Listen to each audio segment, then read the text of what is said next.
Hi friends, പുതിയൊരു വീഡിയോയിലേക്ക് എല്ലാവർക്കും സ്വാഗതം. അപ്പോൾ ഇന്നത്തെ നമ്മുടെ വീഡിയോ എന്ന് പറയുന്നത് നമ്മൾ രാവിലെ തന്നെ അരി അരച്ചിട്ട് നമുക്ക് നല്ല സോഫ്റ്റ് ദോശ എങ്ങനെ തയ്യാറാക്കാമെന്നാണ്. അപ്പോൾ നമ്മൾ തലേ ദിവസമൊക്കെ മാവ് തയ്യാറാക്കാൻ പറ്റിയില്ലെങ്കിൽ, അതുപോലെ തന്നെ അരിയെല്ലാം കുതിർക്കാനായിട്ട് വെക്കാൻ പറ്റിയില്ലെങ്കിൽ ടെൻഷനൊന്നും വേണ്ട.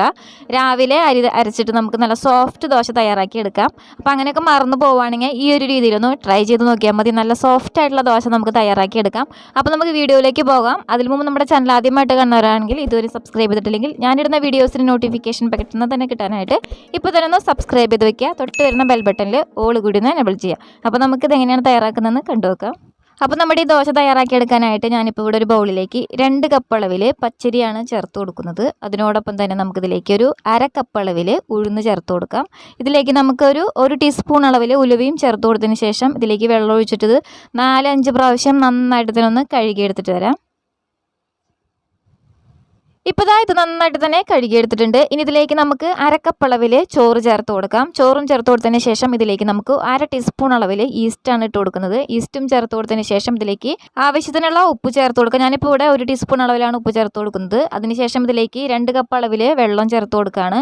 അപ്പോൾ നമുക്കിതൊന്ന് കുതിർന്ന് കിട്ടാൻ ആവശ്യമായിട്ടുള്ള വെള്ളം ഇതിലേക്ക് ചേർത്ത് കൊടുക്കണം. എന്ന് വെച്ചാൽ ഒരുപാട് വെള്ളം ചേർത്ത് കൊടുക്കരുത്. കാരണം നമ്മൾ ഈ ഒരു വെള്ളത്തിൽ തന്നെയാണ് ഇതെല്ലാം അരച്ചെടുക്കുന്നത്. അപ്പോൾ അതിൻ്റെ പേർക്ക് തന്നെ ഒരുപാട് വെള്ളം ചേർത്ത് കൊടുക്കരുത്. ഇത് നന്നായിട്ട് മിക്സ് ചെയ്തതിന് ശേഷം നമുക്കിത് അടച്ചു വെക്കാം. അപ്പോൾ രാത്രിയാണ് നമ്മളിത് ചെയ്തു വെക്കുന്നത്.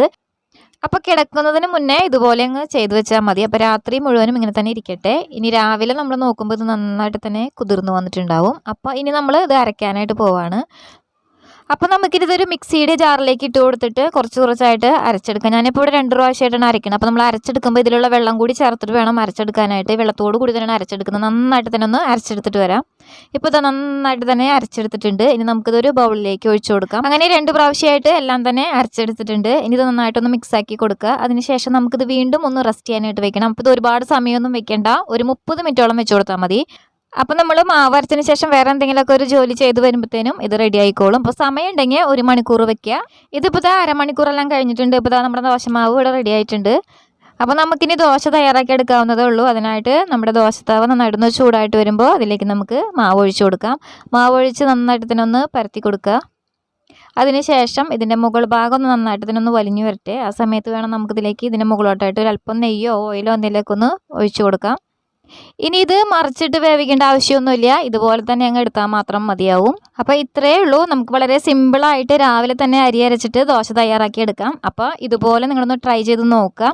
അപ്പോൾ തലേദിവസം മാവ് തയ്യാറാക്കാനായിട്ട് പറ്റിയില്ല എങ്കിൽ ഇതുപോലെ ഒന്ന് ട്രൈ ചെയ്ത് നോക്കിയാൽ മതി.